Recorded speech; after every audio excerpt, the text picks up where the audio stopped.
नमस्कार दर्शकों, आप सभी ने कभी ना कभी यात्रा की होगी।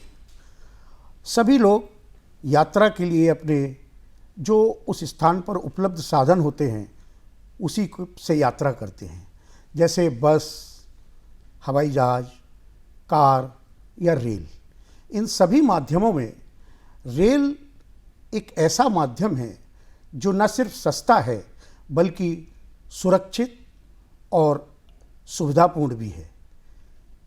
इस रेल के माध्यम ने हमारे देश की अर्थव्यवस्था को में गति भी प्रदान की है।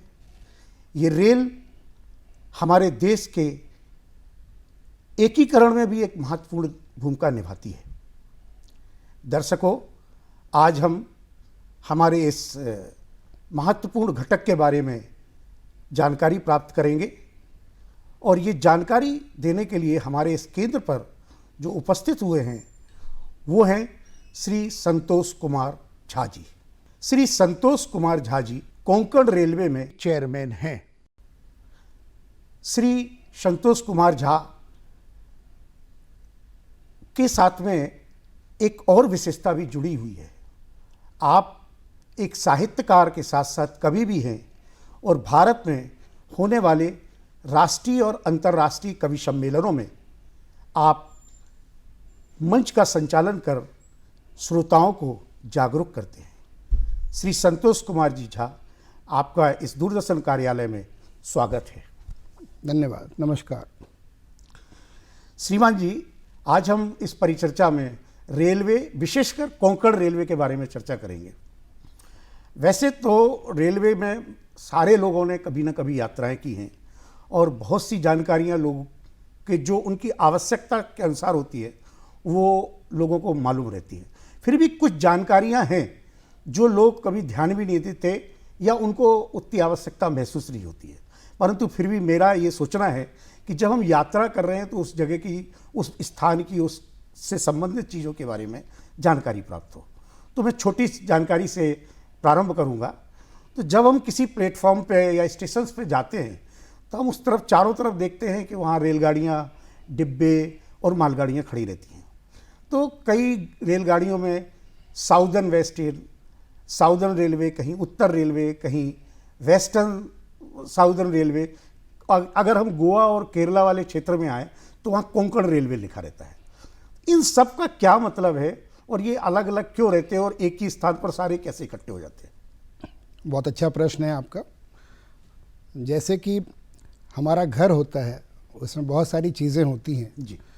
उस घर में कई कमरे होते हैं, उसमें भी बहुत सारे सामान होते हैं, लेकिन घर एक छोटा सा यूनिट होता है, इकाई होता है, तो उसमें लिखने की आवश्यकता नहीं पड़ती। इसी तरह भारतीय रेल के जो क्षेत्र हैं, जोन्स हैं, उन सबको भारतीय रेल ने अपना परिचालन और परिवहन के लिए कोचेस दिए हैं, मालगाड़ी के डिब्बे दिए हैं। और चूँकि इन डिब्बों से उस जोनल रेलवे को आय होती है, इसलिए भारतीय रेल ने सभी डिब्बों पर नामकरण कर दिया और हर रेलवे को उसके सामर्थ्य के अनुसार कोचेज़ और माल ढुलाई के डिब्बे दिए और इसलिए उस पर लिखना आवश्यक हो गया। तो अगर आपको किसी पे ऊरे दिखता है, उत्तर रेलवे दिखता है, तो आप निश्चिंत हो जाएं कि यह डिब्बा उत्तर रेलवे का है। लेकिन परिचालन पूरे भारतीय रेल में एक इकाई की तरह होता है। कोई भी डिब्बा कहीं पर भी जाता है तो बाद में साल के अंत में किस डिब्बे से कितनी आय हुई इसकी गणना की जाती है। इसलिए इन डिब्बों का पे लिखा होना आवश्यक है कि कौन से डिब्बे या कौन से माल ढुलाई के डिब्बे, कौन से कोच किस रेलवे के हैं। तो इसका यही महत्व है। यात्रियों को इससे बहुत फ़र्क नहीं पड़ता कि वो किस रेलवे का ये डिब्बा है। जी बिल्कुल जी। हमारा जो कोंकण रेलवे, स्पेशली गोवा की बात करें तो गोवा का क्षेत्र आपके हिसाब से, आपके रेलवे के हिसाब से किस क्षेत्र में आता है या यहाँ कौन सी क्षेत्र की परिचालन? ये हमारा कोंकण रेल है और मुंबई की तरफ एक स्टेशन है रोहा, तो रोहा स्टेशन से लेकर के मैंगलोर का एक सबर्बन स्टेशन है ठोकुर, यहाँ तक का क्षेत्र 740 किलोमीटर का कोंकण रेल कहलाता है। और इस क्षेत्र में जितने भी डिब्बे मंत्रालय द्वारा अलॉट किए गए हैं उस पर आपको कोंकण रेल लिखा हुआ मिलेगा। जी, अब हम भारतीय रेल के साथ साथ विशेषतः कोंकण रेलवे के संदर्भ में अगर हम बात करें कि कोंकण रेलवे या भारतीय रेलवे द्वारा यात्रियों को कौन कौन सी सुविधाएं प्रदान की जाती हैं, इसी के संदर्भ में अगर हम और जोड़ें कि जब हमारी अकेली महिला यात्री जा रही हो या दिव्यांग हमारे मुसाफिर हों या वरिष्ठ नागरिक हों, तो उनके लिए हमारी रेलवे विशेषकर कोंकण रेलवे क्या क्या सुविधाएं प्रदान कर रही हैं? जी, कोंकण रेलवे सबसे पहले तो यात्रियों की संरक्षा और सुरक्षा के प्रति कटिबद्ध है, प्रतिबद्ध है और उनको अपने गंतव्य तक पूरी सुरक्षा के साथ, आराम के साथ पहुंचाना और समय पर पहुंचाना, ये पहली हमारी प्राथमिक जिम्मेदारी है। चूँकि भारतीय रेल और कोंकण रेल सर्विस सेक्टर का एक माध्यम है, तो इसलिए यात्रियों को सेवा देना पहला कर्तव्य है और सेवा में जैसा मैंने बताया उनको अपने गंतव्य तक सुरक्षित और समय पालन और अच्छे आरामदायक यात्रा उनको दे सकें। स्टेशनों पर अगर यात्रियों के सुविधाओं के बारे में बात करें तो उनके लिए पुराने ज़माने में और आज भी रिटायरिंग रूम्स और वेटिंग हॉल्स ये थे, लेकिन हमने कोंकण रेलवे पर नई सुविधाओं का आरंभ किया है। मडगांव और थिविम स्टेशन पर हमने एग्जीक्यूटिव लाउंज जो आपको एयरपोर्ट पर या बड़े बड़े होटलों में देखने को मिलते हैं, वैसे लाउंज हमने आरंभ कर दिए हैं। यात्री इसका बहुत लाभ ले रहे हैं और बहुत अच्छा फीडबैक दे रहे हैं। इस वर्ष हम 8 और ऐसे स्टेशन हैं जिस पर हम एग्जीक्यूटिव लाउंज स्थापित करेंगे। रत्नागिरी, चिपलुन, खेड़, उडुपी, कारवार और 2 टूरिस्ट प्लेस हैं पिलग्रिमेज के, बायंदूर और मुर्डेश्वर। तो इन स्थानकों पर आपको शीघ्र आपको एग्जीक्यूटिव लाउंजेस मिलेंगे। फिर अच्छे खान पान की व्यवस्था के लिए हमने अभी 2 नए रेस्टोरेंट जून माह में हम आरंभ करेंगे। एक थिविम स्टेशन पर जहाँ पर बहुत अधिक पर्यटक आते हैं और दूसरा करमली स्टेशन पर जहाँ पर कि एक बहुत सुंदर लेक है, उसके सामने एक लेक व्यू रेस्टोरेंट है, उसको आरंभ करने जा रहे हैं। गोवा स्टेशन के बाहर एक बहुत बड़े रेल आर्केड का निर्माण हो रहा है। सितंबर अक्टूबर तक, दशहरे तक हम वो भी सुविधाएं अपने यात्रियों को मुहैया करा देंगे, जिसमें विभिन्न ब्रांड्स के आपको जो रेस्टोरेंट्स मिलेंगे, आराम करने की जगह होगी। इसी प्रकार मडगांव और उडुपी पर हमें पॉड होटल के निर्माण का कार्य करना है, उसके टेंडर हो चुके हैं और ये pod hotel low budget passengers के लिए बहुत लोकप्रिय है। ख़ास करके स्टूडेंट्स आते हैं या जो बिज़नेस ट्रिप में हैं, आधा दिन रहना है और फिर काम करके जाना है, तो उनको ध्यान में रखते हुए ये सुविधाएं हम शुरू करने जा रहे हैं।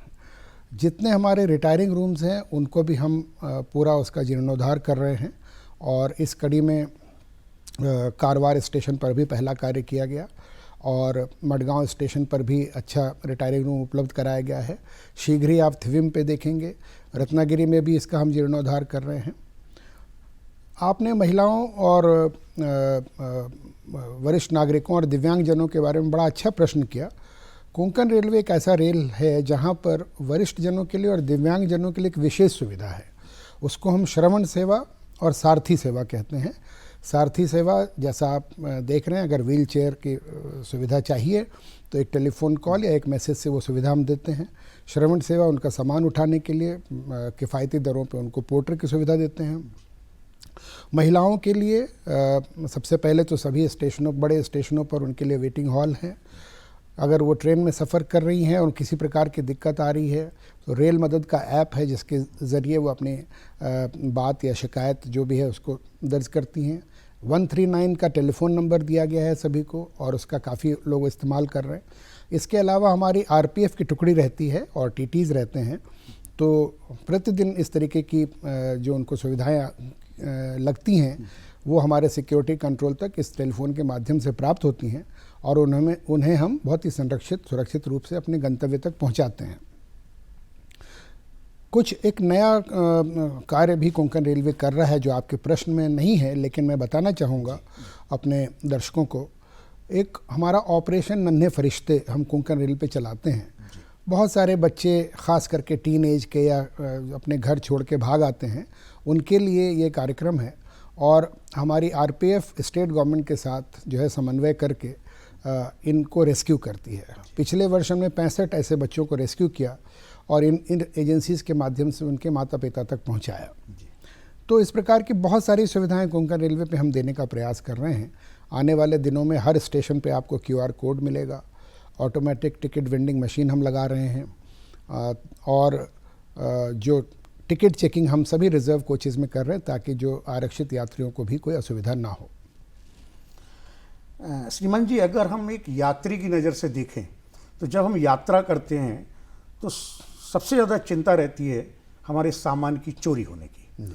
तो उस चोरी को रोकने के लिए कोंकण रेलवे क्या करता है, या फिर अगर किसी की चोरी हो गई तो उस यात्री को क्या करना चाहिए, उसके बारे में आप थोड़ा सा बहुत अच्छा प्रश्न है और बहुत सामयिक प्रश्न है ये।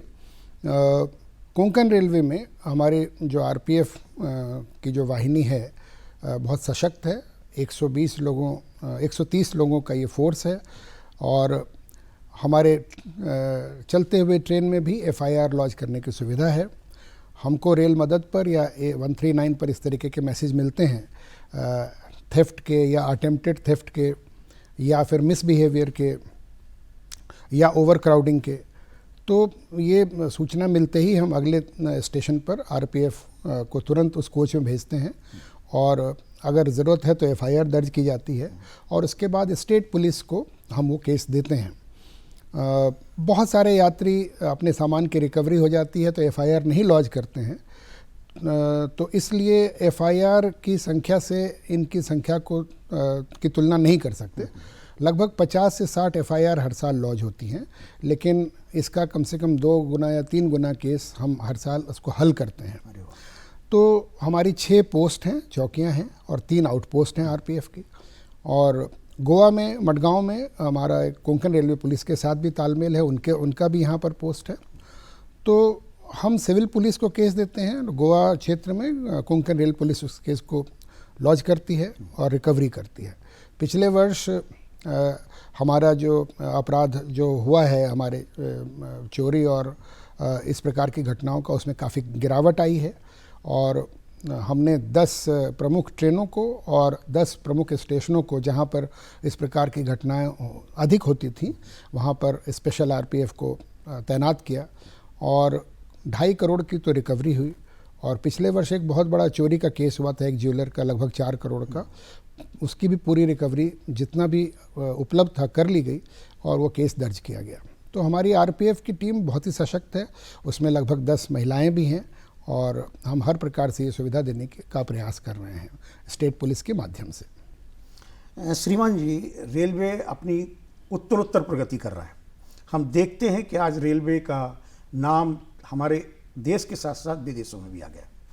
अगर हम गोवा के संदर्भ में बात करें तो अभी देखा हमने कि चारों तरफ हर बड़े शहरों में मेट्रो आ रही है, तो मेट्रो का क्या कोई प्रोजेक्ट हमारे गोवा में आने की संभावना है? क्योंकि मैं ये समझता हूँ कि गोवा के अगर सारे टूरिस्ट प्लेस मेट्रो से जुड़ेंगे तो न केवल गोवा को फ़ायदा होगा बल्कि रेलवे को भी फ़ायदा होगा, यात्रियों को भी फ़ायदा होगा। मैं आपकी बात से पूर्ण रूपेण सहमत हूँ।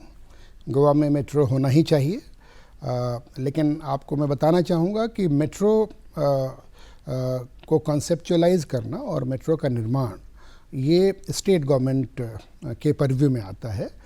तो अगर गोवा स्टेट तय करेगा कि उनको मेट्रो चाहिए तो मेट्रो पॉलिसी कहती है कि उसमें केंद्र सरकार भी मदद करती है और मेट्रो उन जगहों पर बनता है। जो मेट्रो पॉलिसी है वो कहती है कि किसी भी शहर में अगर उसकी जनसंख्या 1 मिलियन से ऊपर है तो वो मेट्रो के लिए एलिजिबल हो जाते हैं। तो गोवा निश्चय ही इस श्रेणी में आता है। अब राज्य सरकार को निर्णय लेना होगा कि हम गोवा में मेट्रो कब आरंभ कर सकते हैं, लेकिन निश्चय ही जितना बड़ा राज्य है मेट्रो बहुत बड़ी सुविधा होगी गोवा के लोगों के लिए। श्रीमान जी, हम देखते हैं कि रेलवे देश की आर्थिक उन्नति में भी एक महत्वपूर्ण भूमिका निभाता है। अगर हम गोवा क्षेत्र के बारे में बात करें तो कोंकण रेलवे का गोवा की और भारत की अर्थव्यवस्था के योगदान में आप क्या कहना चाहेंगे? मैं ये कहना चाहूँगा कि कोंकण रेलवे में मडगांव क्षेत्र यात्रियों की दृष्टि से और व्यवसाय की दृष्टि से सर्वोपरि है। यहाँ पर जितना फुटफॉल है वो कोंकण रेलवे में सबसे अधिक है, और इसके जो दूसरे स्टेशन हैं, चाहे वो थिविम हो, करमली हो, कानकोना हो, बाली हो, सब जगह पर व्यवसाय के अवसर उपलब्ध हैं। यात्रियों के विषय में हमने बात की, मैं आपको माल ढुलाई और अन्य व्यवसाय के बारे में बताना चाहूँगा। गोवा में दिसंबर तक आप world class freight terminal Verna में देखेंगे। उसका कार्य बहुत ही अधिक तेज़ी से चल रहा है, जिसको हमने केंद्रीय भंडारण निगम के साथ एक समझौता करके शुरू किया। इसी प्रकार बाली में कंटेनर रेल टर्मिनल शुरू हुआ और 2 साल में वहाँ पर इतनी प्रगति हुई है कि लगभग महीने के 30 ट्रेन वहाँ से कंटेनर के चल रहे हैं। इसके अलावा वेरना में कंटेनर का परिचालन हमने शुरू किया और हर महीने लगभग 4 से 5 रे कंटेनर के वहाँ से जा रहे हैं। इसके अलावा गोवा क्षेत्र में कई और दूसरे व्यापार के आयाम अभी आए हैं, जिसमें कई पोर्ट्स हैं आसपास में, जिसको कि जोड़ने की प्रक्रिया है। कर्नाटका मैरीटाइम बोर्ड से हमारी चर्चा चल रही है। इसके अलावा 1-2 स्टेशंस को भी हमको कमीशन करने का हमारा प्लान है गोवा के आसपास, ताकि लाइन कैपेसिटी बढ़े इस सेक्शन में। और वेयर हाउसिंग और नई माल ढुलाई, वो इस क्षेत्र में कोंकण रेलवे उस पर बहुत अधिक कार्य कर रहा है। तो कोंकण रेलवे का जो योगदान होगा गोवा के क्षेत्र के लिए वो सबसे अधिक हो रहा है और भी बढ़ेगा। दूसरा जो मार्मोगांव पोर्ट है, अभी वो साउथ वेस्टर्न रेलवे से जुड़ा हुआ है। वहाँ पर भी व्यवसाय की संभावनाओं की तलाश की गई और ऐसा पाया गया कि कोंकण रेलवे की तरफ से भी इस मार्मोगांव पोर्ट का जो व्यवसाय आ रहा है उसकी ढुलाई या उसका लदान का कार्य हमारे गुडशेड पे भी हो सकता है, उस पर भी चर्चा हो रही है। इसके अलावा यहाँ पर फर्टिलाइज़र इंडस्ट्री है, वेदांता है जो पिग आयरन बनाती है, तो उनके भी माल ढुलाई के लिए हम लोग उनसे संपर्क में हैं। तो कुल मिलाकर मैं यही कहूँगा कि कोंकण रेलवे पूरे गोवा क्षेत्र में व्यवसाय विकास पर भी उतना ही ध्यान दे रहा है जितना यात्री सुविधाओं पर। श्रीमान जी, जैसा आपने कहा और ये सत्य है कि गोवा का मुख्य आय का स्रोत पर्यटन है, और जैसा कोंकण क्षेत्र का जो रेलवे ट्रैक है वो चारों तरफ घाटियों, सुंदर घाटियों और रोमांचक घाटियों से घिरा हुआ है। चूँकि कोंकण रेलवे के ट्रैक के साथ उसके पास जमीन भी उपलब्ध है, और भारत सरकार आज की तारीख में पर्यटन को बढ़ावा दे रही है। तो क्या कोंकण रेलवे भारत के पर्यटन विभाग से मिलकर कुछ ऐसी व्यवस्था नहीं कर सकता है जिससे वो सुंदर घाटियाँ का पर्यटन स्थल के रूप में विकसित हो सके? जी, बहुत ही रोचक प्रश्न आपने पूछा। पिछले 2 वर्षों में गोवा पर्यटन मंत्रालय से हमको अच्छी राशि मिली और मडगांव स्टेशन, उसके बाद थिविम और करमली स्टेशन पर जो नई सुविधाएं हम ला रहे हैं वो सब इस पर्यटन मंत्रालय के सहयोग से ही हो पाया है। हम गोवा राज्य सरकार से लगातार इस संपर्क में हैं और हमारी भी योजना है कि कुछ और स्टेशनों को कोंकण रेल और पर्यटन मंत्रालय उसको विकसित करे। और इतना ही नहीं, हम एक स्पेशल टूरिज़्म पैकेज भी उसका लाने का हम प्रस्ताव ला रहे हैं, ताकि राज्य सरकार और कोंकण रेलवे मिल करके एक ऐसा टूरिज़्म पैकेज दे जिससे गोवा के पर्यटन में और बढ़ोतरी हो। तो इस पर हमारी योजना चल रही है, लेकिन ये 3 स्टेशन गोवा टूरिज़्म की मदद से इसको विकसित किया गया है, ये यहाँ के लोगों को ज़रूर पता रहना चाहिए। श्रीमान जी, इसके अलावा कोंकण क्षेत्र कुछ एजुकेशन इंस्टीट्यूट के साथ भी मिलकर कुछ कार्य कर रही जी। है, उसके बारे में हमारे दर्शकों को बताएंगे? जी, हमारा ध्येय ये भी था कि जो हमारे प्रशिक्षण संस्थान हैं जी। उसमें हम अभी अपने अधिकारियों कर्मचारियों का प्रशिक्षण करते हैं, लेकिन हमारी बहुत ही ट्रेंड फैकल्टी है, तो क्यों नहीं हम ये सुविधा दूसरों को भी दें और इससे एक आय का स्रोत बने। तो अभी हमने MIT पुणे से जो विश्व शांति विश्वविद्यालय है उनके साथ एक समझौता पत्र हस्ताक्षर किया और उस पर कार्य आरंभ हो गया है और इसमें हम बहुत सारे विद्यार्थियों को अपने ट्रेनिंग इंस्टीट्यूट्स में ट्रेनिंग देंगे। इसी प्रकार स्विट्ज़रलैंड में एक कंपनी है, उसके साथ भी हमारा समझौता ज्ञापन हो गया है और हम टनल टेक्नोलॉजी में, जिसके लिए कोंकण रेलवे जाना जाता है, इसमें हमारी योजना के हिसाब से अक्टूबर नवंबर से उसका भी हम प्रशिक्षण, जिसका कि 1 सप्ताह का प्रशिक्षण यहाँ होगा और 1 सप्ताह का प्रशिक्षण ज्यूरिक में स्विट्ज़रलैंड में होगा। और इसके लिए हमारे पास बहुत सारी संस्थाओं ने हमें जो ही उनको पता लगा तो हमारे पास आए हैं, जिसमें बहुत सारे IIT के civil engineering department, structural engineering department के बच्चे, माइनिंग इंस्टीट्यूट्स के बच्चे, मेट्रो रेलवे के अधिकारी, NHAI के अधिकारी, उनका हम प्रशिक्षण करेंगे। और ये कार्यक्रम हम बड़े स्तर पर करेंगे ताकि न केवल प्रशिक्षण हो लोगों का, बल्कि कोंकण रेलवे की आय में भी वृद्धि हो। श्रीमान जी, हमने कहीं पढ़ा था कि कोंकण रेलवे की सेवाएं अब देश के साथ साथ विदेशों में भी उपलब्ध हो रही हैं, इसके बारे में आप क्या कहेंगे? जी, कोंकण रेलवे ने नेपाल में जो रेल परिचालन है, वो पूरा रेल परिचालन नेपाल का कोंकण रेलवे करता है। हमने उनको ट्रेन सप्लाई किए और इसके बाद हमारा सारा स्टाफ वहाँ का जो रेल परिचालन इस समय कर रहा है और इसके अलावा उनका पूरा ट्रैक सिग्नल का भी मेंटेनेंस का कार्य हमें मिला है 1 साल के लिए और परिचालन भी अभी अगले 1-1.5 साल तक चलेगा। और ये चूँकि कॉन्ट्रैक्चुअल एग्रीमेंट है तो ये बढ़ता रहता है और बढ़ता रहेगा। नेपाल के अलावा हमने केन्या में भी रोलिंग स्टॉक मेंटेनेंस का काम मिला हमें और ट्रैक का वो भी हमने किया। और मुझे बताते हुए खुशी हो रही है कि मिडिल ईस्ट में, लैटिन अमेरिकन देशों में, अफ्रीकन देशों में हम कई जगह कोंकण रेलवे अब विभिन्न टेंडरों में हम बिड कर रहे हैं और मुझे पूरा विश्वास है कि हम विदेशों में भी कोंकण रेलवे के फुटप्रिंट्स लाएंगे। इसके अलावा देश में बहुत सारा ऐसा व्यापार है जिसमें कोंकण रेलवे पहले नहीं करता था।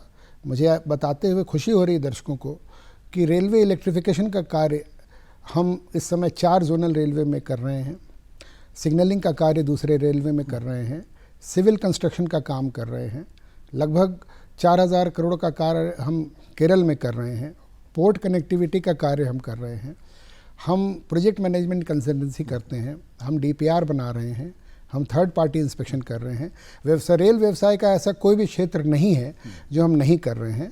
और अब हम शीघ्र ही मेट्रो रेल का कंस्ट्रक्शन, ऑपरेशन मेंटेनेंस और उसका इलेक्ट्रिफिकेशन, ये कार्य भी, इसमें भी हम विभिन्न टेंडरों में हम भागीदारी कर रहे हैं।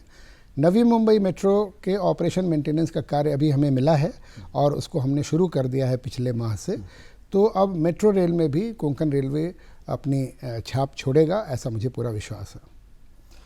श्रीमान जी, एक यात्रा करते समय एक सबका अनुभव रहा है और इंटरनेट कनेक्शन का।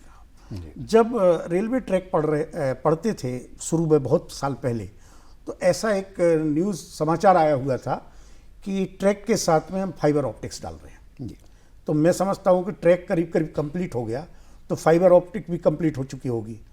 तो उस फाइबर ऑप्टिक के थ्रू क्या अब यात्रियों को रेल में कंटिन्यू इंटरनेट मिलने की संभावना है या हो चुकी है?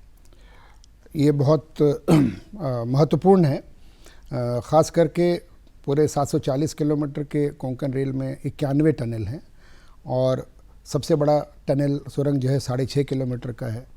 2 या 3 किलोमीटर के तमाम टनल हैं और उसमें जो कनेक्टिविटी है वो इस समय हमारे लिए एक चुनौती है। सबसे पहले तो मैं आपको बताना चाहूँगा कि डिपार्टमेंट ऑफ टेलीकॉम के साथ हमारा एक कॉन्ट्रैक्ट हुआ जिसमें लगभग 35 करोड़ का कार्य उन्होंने हमें दिया, इसमें ऑप्टिक फाइबर केबल बिछाने का कार्य चल रहा है। और इसमें हमारे समझौता ऐसा था कि उसमें से कुछ केबल पे हम व्यापार कर पाएंगे, तो वो टेंडर हमने अभी प्रकाशित किया है।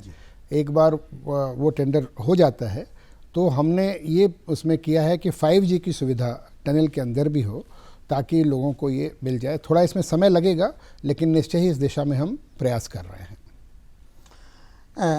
श्रीमान जी, एक और यात्रियों का और भारत देश के लोगों का एक कंसर्न रहता है रेलवे के एक्सीडेंट में। तो अभी हमारे जो आधुनिकता में नए जो सिस्टम आया हुआ है, जो प्रणाली आई है, उसमें कवच सिस्टम आया है, जहां दो ट्रेनें अगर आपस में सामने आती हैं तो अपने आप रुक जाती हैं। अगर हम कोंकण क्षेत्र के ट्रैक के बारे में बात करें तो उस ट्रैक पर क्या स्थिति है इस नई प्रणाली की? कवच प्रणाली इस समय ट्रायल पर कई रेलवे में चल रही है। अभी पिछले सप्ताह नॉर्थ सेंट्रल रेलवे में इसका ट्रायल हुआ और वो बहुत सफल रहा। हम भी उसकी प्रतीक्षा कर रहे हैं कि हमारे कोंकण रेलवे में भी हम कवच ट्रायल को करें। हमारा सिंगल लाइन सेक्शन है, गाड़ियां बहुत ज़्यादा हैं और निश्चय ही कवच सुविधा और अधिक संरक्षा को सुनिश्चित करेगी। मुझे याद आता है कि कवच जो है वो मूल रूप से जब कॉन्सेप्चुअलाइज हुई तो कोंकण रेलवे में ही हुई थी। उसको ACD कहते थे, एंटी कोलिजन डिवाइस, और उसके बाद उस पर बहुत ज़्यादा काम नहीं हुआ। लेकिन अब भारतीय रेल में कई जगह ये कार्य हो रहा है और आने वाले भविष्य में हम भी कवच का ट्रायल कोंकण रेलवे पर निश्चित रूप से करेंगे। और हम इस परिचर्चा के अंत में आपसे एक विशेष उत्सुकता के साथ ये जानना चाहेंगे कि अभी गोवा से हमें वंदे भारत ट्रेन बॉम्बे के लिए मिली, तो आगे भविष्य में हमें गोवा से वंदे भारत कहाँ कहाँ के लिए मिलने वाली है? क्या कुछ इसकी संभावना बता सकते हैं आप?